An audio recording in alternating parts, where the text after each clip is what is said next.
Nous sommes ici à Melun, à environ 60 km de Paris. Je suis devant le palais de justice de la ville. Nous avons rendez-vous avec Florence. C'est une personne qui a déjà témoigné sur la télé libre.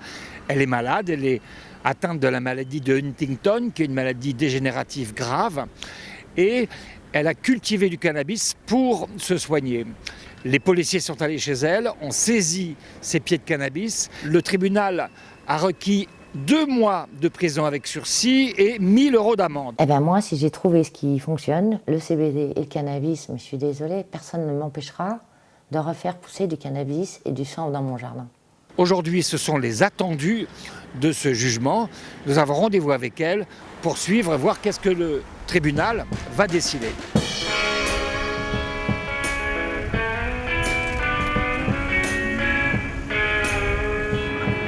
Ah mais c'est vous Florence. C'est vous Florence. Enchantée, bonjour. Enchanté. On vous attend, c'est ça? Voilà, c'est à 13h30. D'accord. Voilà. À 13h30, ça va durer longtemps, non? Non, normalement, le délibéré, il se fait tout de suite par rapport à l'audience où on a attendu presque 5-6 heures sur le banc. Là, ça va se faire tout de suite. Normalement, le délibéré est donné à 13h30. D'accord. En salle G. Inch'Allah, on croise les doigts pour tous les malades de France qui prennent ça et qui risquent... Il y en a beaucoup qui sont en prison aujourd'hui à cause de ça. Ouais. Ça suffit. Ça suffit. On espère que ce procès, ça va bien se passer. Pour moi et pour tout le monde. On y croit fort.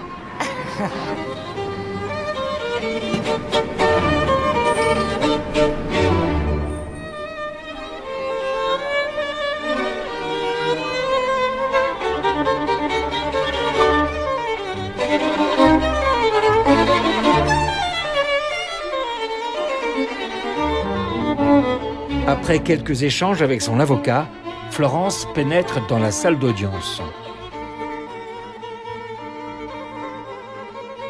Pour nous, l'entrée est interdite, la justice se fait sans caméra.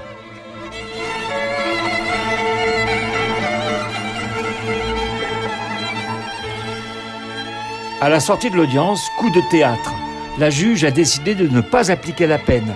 Elle repousse le jugement à décembre prochain et demande une expertise médicale pour évaluer l'intérêt du cannabis sur la maladie de Huntington de Florence.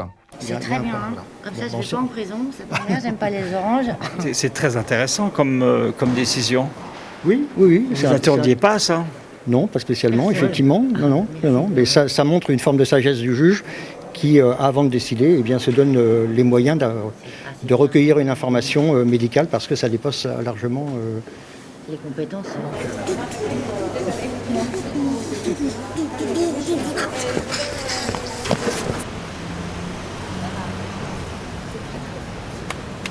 Vous vous sentez comment? Moi, super bien, moi. Ouais. Je n'étais pas très inquiète, mais parce qu'à un moment, elle me croyait pas quand même. Hein. Le 15 février, la juge, elle me croyait pas. Je lui ai dit, mais moi, dans 10 ans, je suis morte. Hein. Que les choses soient claires, c'est pas parce que je suis comme ça devant vous que je vais bien. Il va y avoir une analyse médicale, vous allez voir un médecin et a priori c'est repoussé. C'est un professeur. C'est repoussé donc à la fin de l'année votre procès. Voilà. Et là, est-ce que vous allez replanter des graines? Je ne sais pas, je vais leur demander, ils m'ont pas précisé. Je vais me saouler au vin maintenant pour mieux dormir.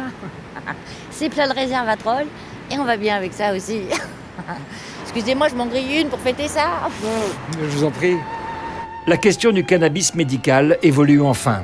Cette décision de justice est une première en France et doit donc faire jurisprudence. Reste que Florence risque toujours 2 mois de prison avec sursis et 1 000 € d'amende. Verdict le 6 décembre prochain. Nous serons là avec elle.